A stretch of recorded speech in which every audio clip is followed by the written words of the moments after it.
template for how you're going to organize information. I think that would be definitely, because it touches everything. It touches the bookkeeping, the accounting, the contracting, the templates for organizing every session. So I think the digital space at the very beginning is something that you want to look at as really kind of your workflow. So that's definitely one thing that I would say. I think another thing is not to be hesitant to ask for advice. It doesn't matter if you're shy or introverted or just beginning or you don't want to look silly or whatever the case. I think asking for advice is critical. Welcome to Success Leaves Clues, the podcast where we interview business owners on how they built their businesses and the hard lessons they learned along the way. My name is David Wynn, and I'm a business coach and the founder of Purple Circle, where we help business owners achieve their first 6-figure, 7-figure, and 8-figure year, all without sacrificing their quality of life. Before becoming a business coach and before founding Purple Circle, I started and scaled several 7- and 8-figure coaching businesses, and have been a consultant at several businesses doing over $100 million each, including some that are publicly listed and doing over $1 billion each. In every episode of the podcast, you're going to learn lessons that took our guests years to learn, and you'll be able to learn that in minutes. No matter if you're a new business owner or an established business owner, every episode is going to give you the clues in order to elevate your business. Welcome to Success Leaves Clues podcast. I'm Pedro, and today I'm joined by Donatella Giacometti, a nationally recognized communications strategist who founded CEO Media Coach, Inc. to transform C-suite officers and high-potential managers into camera-ready spokespersons across the most challenging media environments. Donatella's hands-on approach with every engagement, working with a strategic communications team of investor relations, digital, video, data, and graphic specialists to implement a time-saving message management system builds genuine executive presence. Donatella's expertise spans from startups to IPO to Fortune 500 companies across industries, including life sciences, healthcare, financial services, and technology, coaching leaders through news interviews, earnings calls, and roadshows communications. Her comprehensive approach addresses everything from verbal filler remediation and nonverbal communications to reputation management. Welcome to the show, Donatella. Thank you, Pedro, for that comprehensive introduction. I really appreciate it. Okay, well, first of all, Donatella, you're the one to blame about the introduction. You did it all yourself, okay? I might have read back to you, but you're the one to blame. Now, funny enough, I'm a comic book nerd myself, Donatella. Okay? Is that right? Yes, and I love the first editions, the origin story. So before we get into what you do now, I'm curious how this all actually started. So what was going on in your life when coaching became more than just an idea? Well, a great question. I would say I'll start from the end. When a client said to me, you could be the best in the world at what you do if you focus all of your attention on executive coaching and being a leadership advisor. And when she said that, she was the CEO of a company, a client of ours. And when she said that, it was a light bulb went off. And I went back into my own, those situations that have influenced me in my life. Family, certainly. Different environments, different cities that I've lived in. And I'm a native New Yorker, but I've traveled a great deal around the world. And so really having a perspective on a variety of cultures, architecture, music, the arts, all of that influence. So you take all of that, you move that into a professional environment, which I did. I got involved in advertising and PR and graphic design. And that in the area of branding. And I started to recognize that a story could be told very quickly if you were able to put all of those communications messages together. And then when the client said, be the best in the world, I thought, well, that sounds pretty good. Why not? And, I took on the task of, a number of years back of starting a coaching practice. And it has gone very well. And happy to tell you more about that. Exactly what I want to do a deep dive right now. Okay. And there's also one thing that I'm very curious, Donatella. You mentioned you opened shop, right? Your coaching practice. But that's almost like an identity shift sometimes for some coaches, right? It's like you're in a birthday party and you're just chilling, and Becky asks you, hey, what do you do for a living? And you're in that middle, that transition of, Yes. oh, I'm a coach now. And you're used to talk, like, for my example, I was worked in banking, consulting firms. I was like, how do I say this now? It's almost like I'm trying to feel comfortable in my own skin because my identity shifts. So how did that look like for you, when you actually started your coaching business, and what made you validate that to, like, was it the first paying client? Was it like the first invoice towards coaching? You know what I mean? Can you walk me through how did that look like for you? Well, that is a very deep dive into kind of the psychology, the personality, the confidence that is required to be a successful entrepreneur. So I think that there's that element, the entrepreneurial element. So with that being said, I definitely have a family background and with a father that was entrepreneurial. And so being able to draw upon that, kind of the genetics of that and the family influence. But I think that your question is about people will ask you, okay, what do you do? And now it's very easy for me to say, I'm an executive coach. Getting to that point requires, for me, it required the experience, kind of building on the experience of what a client's looking for. But I always knew from the very beginning that the right client fit was going to be at the C-suite, that it was going to be CEOs, CFOs, chief HR officers, because that space of those people that were already highly accomplished needed a little more, was kind of the right fit for my intentions. So with that being said, I accepted that and was able to articulate that particular point of view and focus. And then that became another layer. And the other layer was, well, what is the outcome of what we're trying to do with these executives? And what we're trying to do is get enterprise value. So you're not just dealing with an individual in the C-suite. What you're doing is really knowing that they have a tremendous impact on the success of their own company. So knowing that the knock-on of whatever you're doing with that executive is going to have a ripple effect within the organization. That was also a very important point of accepting of being an executive coach. And so those elements really needed to come together for me to be able to say, this is what I do. This is who I am professionally. And it's not a 1-2 step. And I think that I can maybe some points of advice for others that are thinking about this. I think you need to be systematic. So we developed a methodology, a proprietary methodology. So that's one thing. An infrastructure to be able to have like a trusted circle. Who do you go to for legal, financial, banking, your other digital? So do you have those other associates in place? I think that infrastructure is really important.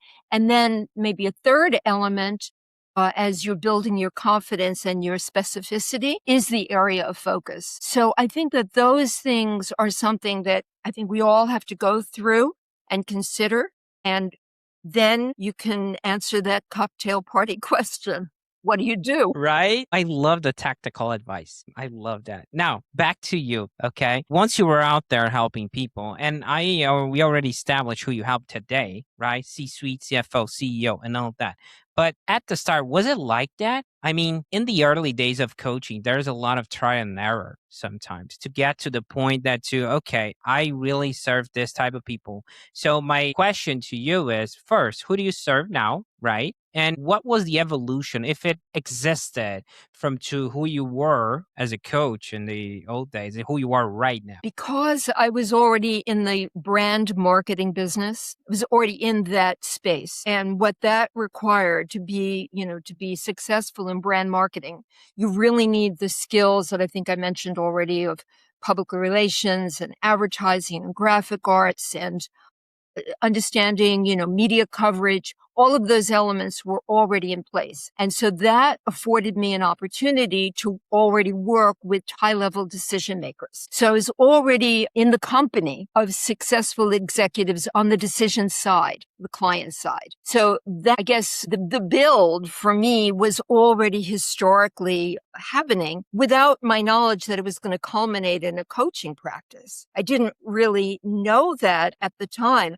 I just knew that I was comfortable, felt peer on peer with very high achievers. So I guess that's for anyone that, is entering the business or is in the business. I think that finding your own comfort is essential because it will be apparent to those that, you're coaching, whether you're a peer or not. If it requires ramping up with your client, they might not feel as comfortable as they need to. So that comfort on the client side, why is that important? Because they have to trust you. They have to know that you're going to add value, that their time, which is their scarcest resource, is valued. And if they're going to spend time with you as a coach, they have to know on the other end of that conversation, notice I use the word conversation, that element is, a good use of their time. And they walk away and they say, I really got something out of it. And in fact,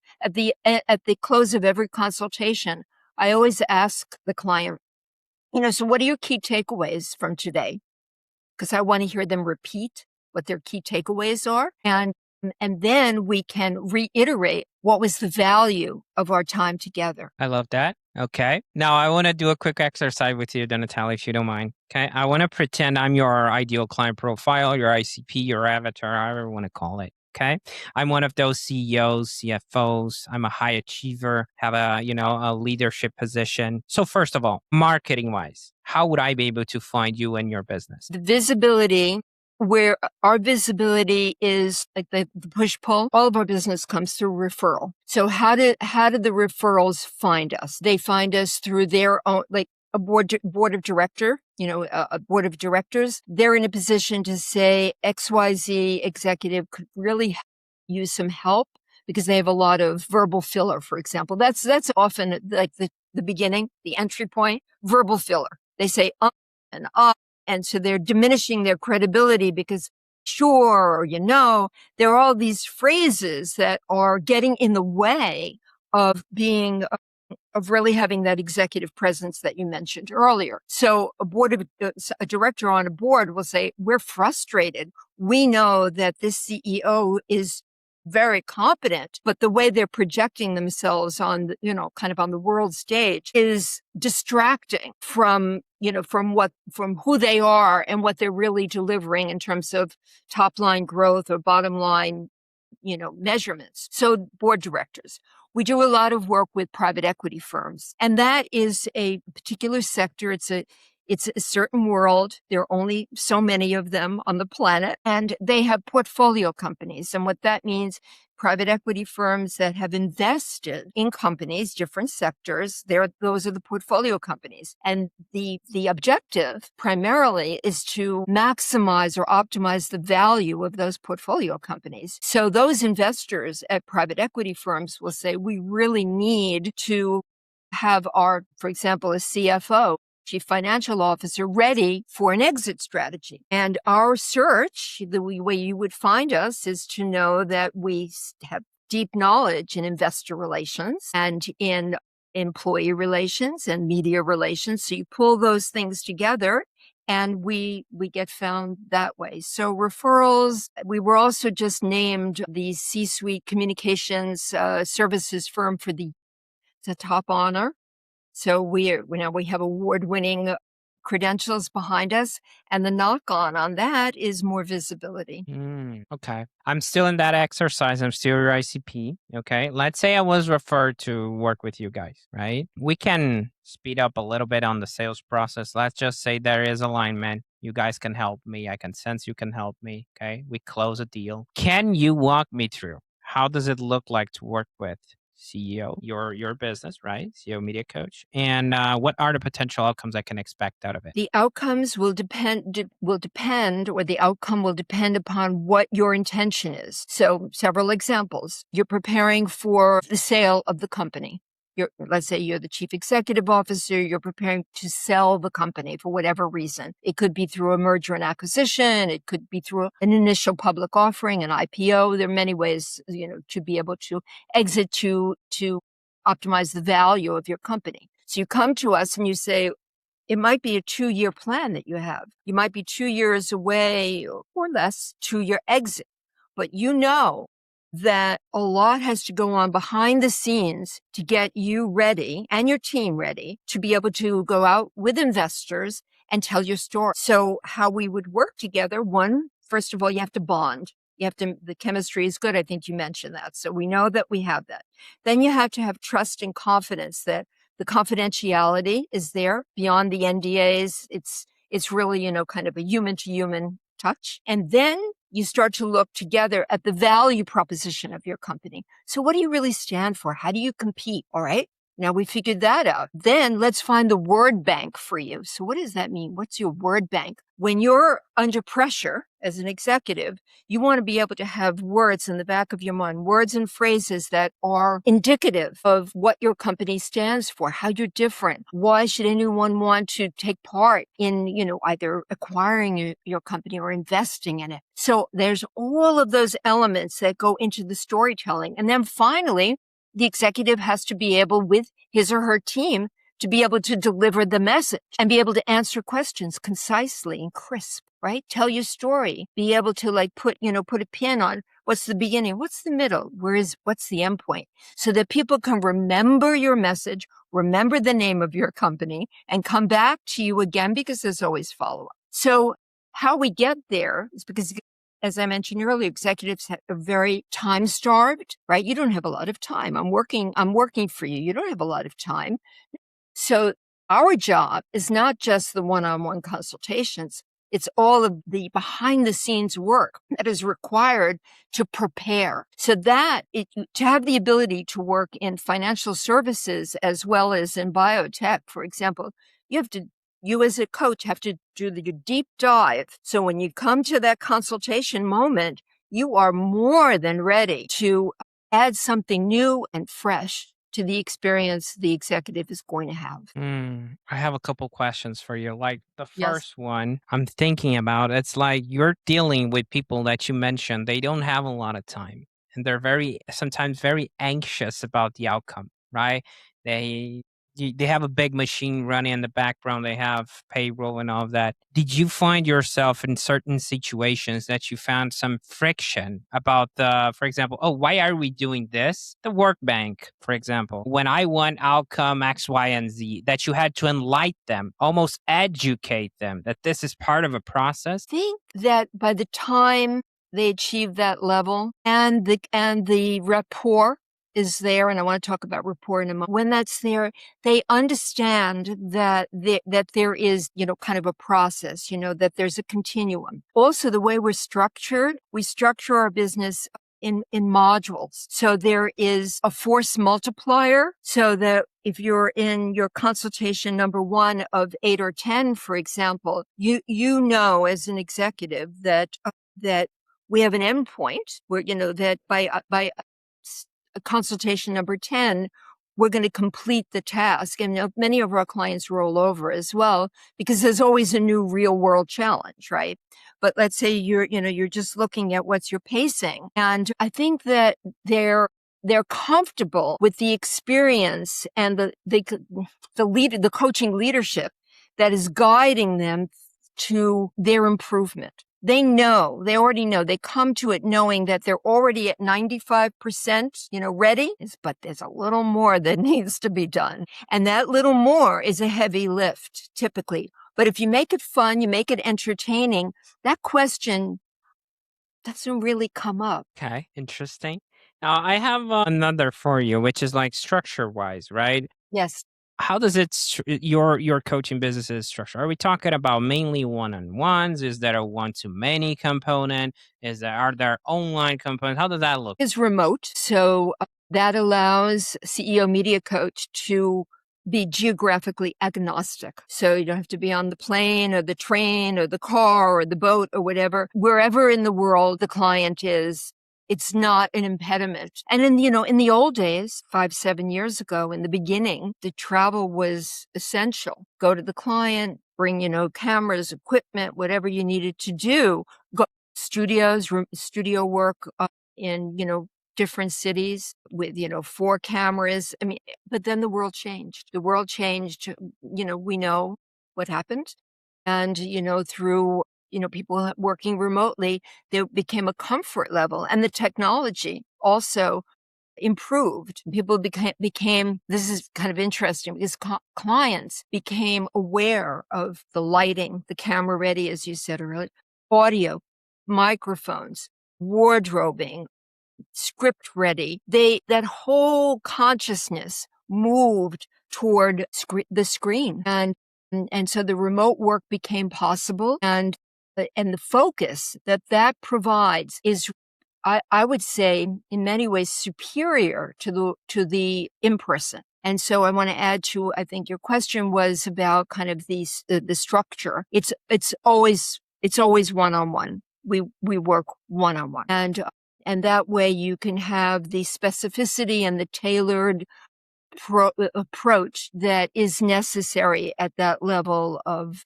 responsibility. Okay. Interesting. Appreciate the insights. Okay. Now, I'm curious where you're taking all this, Donatella. Are you thinking about growth, leverage, building a team, refining what already works? What feels most exciting right now? Short term, helping the marketplace understand and accept more and more with artificial intelligence that what remains. Let me step back. We're data driven, right? So in our network of colleagues, close-knit network of colleagues, we've been aware of predictive analytics and AI for a number of years. And so we have more and more narrowed our expertise, deepened our expertise in what's sometimes called soft skills. So soft skills, I mentioned the word rapport earlier, which is like really building a camaraderie, a trust with other people, being able to have conversation like we're having today and not feeling that you have to just, kind of lecture other people or educate. I think we used the word educate earlier.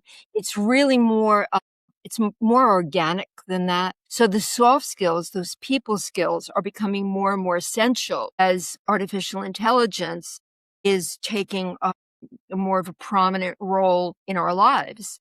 And understanding that, and it's coming out of the universities, we know it, we have evidence to point to, that in this short term, the next 3 to 5 years, I think that the acceptance of the soft skills is not just a nice to have.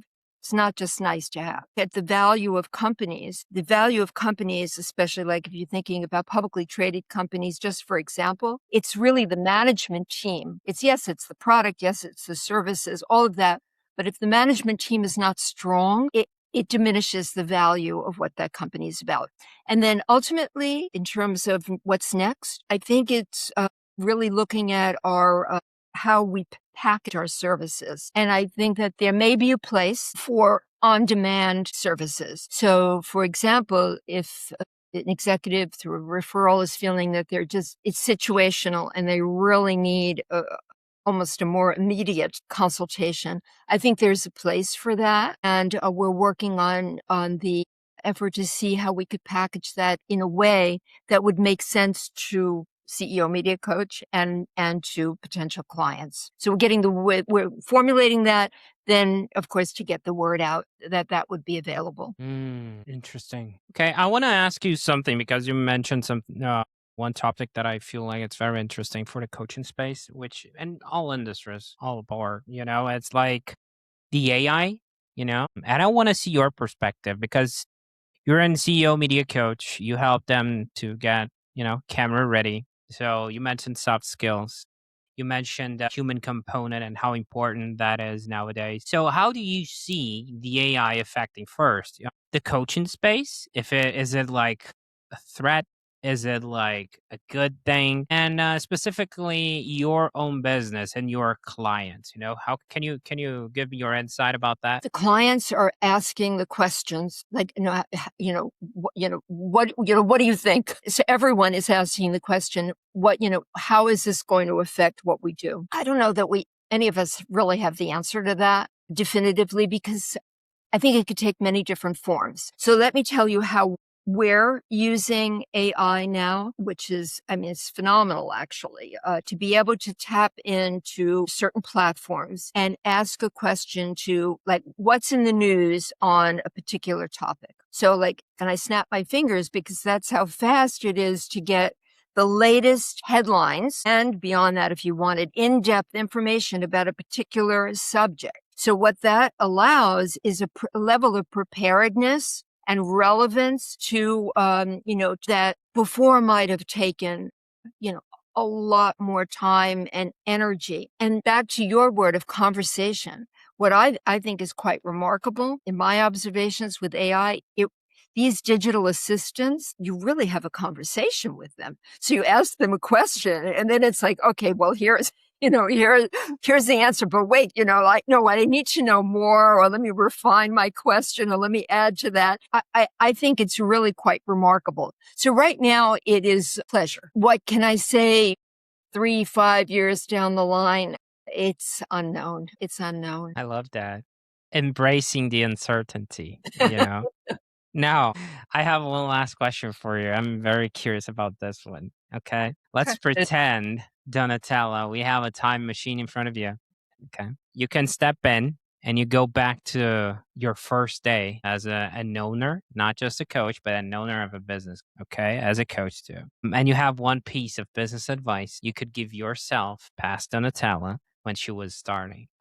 What would that look like? First thing that comes to mind is use digital files. Eliminate paper. Use digital files.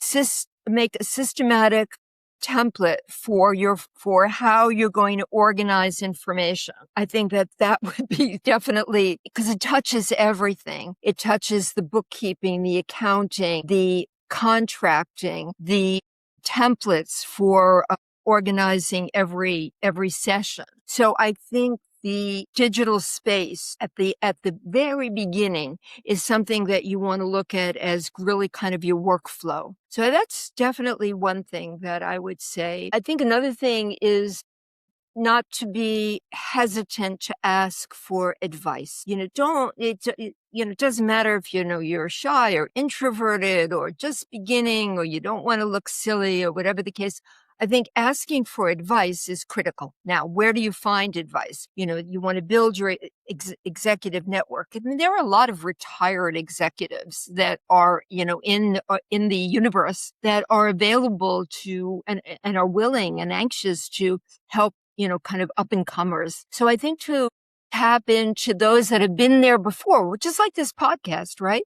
I mean, I think that this is a great resource for saying, well, there are others that I'm not alone, right? Not alone. And so by knowing that you're not alone, I think it gives you the courage to tap into others who might be able to help answer a question that, saves you time and energy. Interesting. Okay. Now, before we close this out, if someone resonated with what you share and wants to follow your work, and by the way, we're going to have all the links in the description, but what's the best way to find you? Through our website, because we put a lot of time and energy into organizing it and hopefully making it relevant. You'll see customized programs for media relations, investor relations, customer relations, employee relations. So if you have thought in your mind that there is a particular situation that gives you kind of, I have a why now, you're out there, you have a why now, I need some help. I think if you go to our website, which is ceomediacoach.com, hopefully we've given you a navigation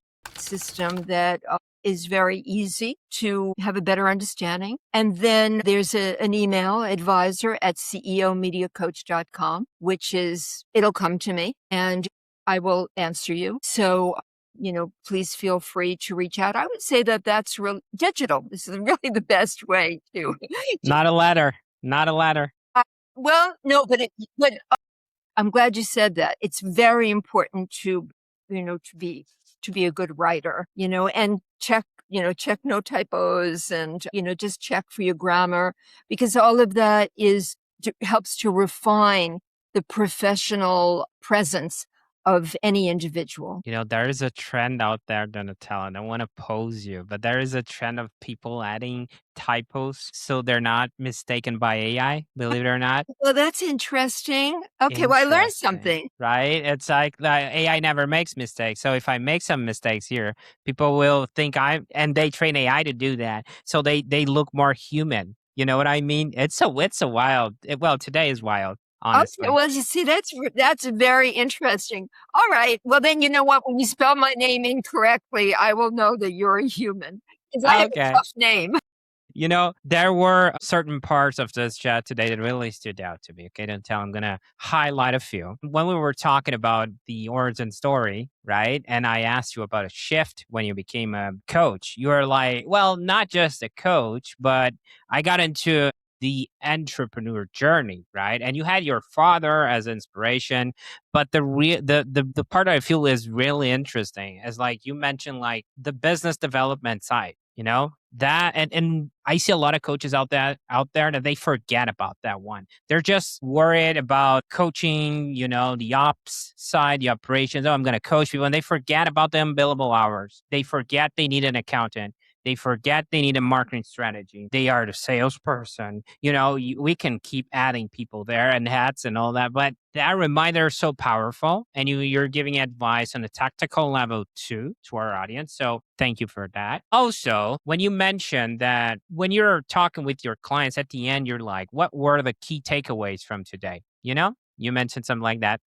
That reminds me of it's a quote I learned when I was in high ticket sales, okay? Which is basically, if you say it, they doubt it. If they say it, they own it. So it's in a way, it's to frame that they are creating the entire environment, the entire setup that they created. Honestly, they did it. It's different when if I have two boys, right? I'm not a parent, I'm a referee, okay? And if I tell them to do X, Y, and Z, they don't listen to me. But if I ask them, why did you do X, Y, and Z? Are you hungry? Yeah. So what are we going to do about this? It's not just you gotta eat. It's different. I can see they're spinning their wheels, right? They're like, oh, so that's what you meant. So it's basically on the same idea of making people realize that, they're part of the process and all that. So kudos to you on that. Really cool watch. The last but not least, and I stole that. Okay, I'll be candid. I stole it. The word bank. Really like the word bank idea because it's like they need to be ready to expand an idea, and usually that's tied up with values, right? So who do you serve? What do you do? What do you guys do? It's not just, oh, we sell cars, right? No, no, no, no, no. It doesn't work like that. We want to impact people doing X, Y, and Z or whatever that looks like, So this is just my long-winded way of saying, Donatella, I got your name right, I promise. I really appreciate you taking the time and being open with us today. It was great having you on. Pedro, it's truly a pleasure, and thank you very much for the opportunity. That's it for this episode. This episode, as well as this podcast, was brought to you by Purple Circle, where we help business owners elevate their business to 6, 7, and 8-figure years, all without burning out. If you're looking to grow your business, as well as get the time freedom that you are looking for, visit us at joinpurplecircle.com and see what we can do to help you and your business.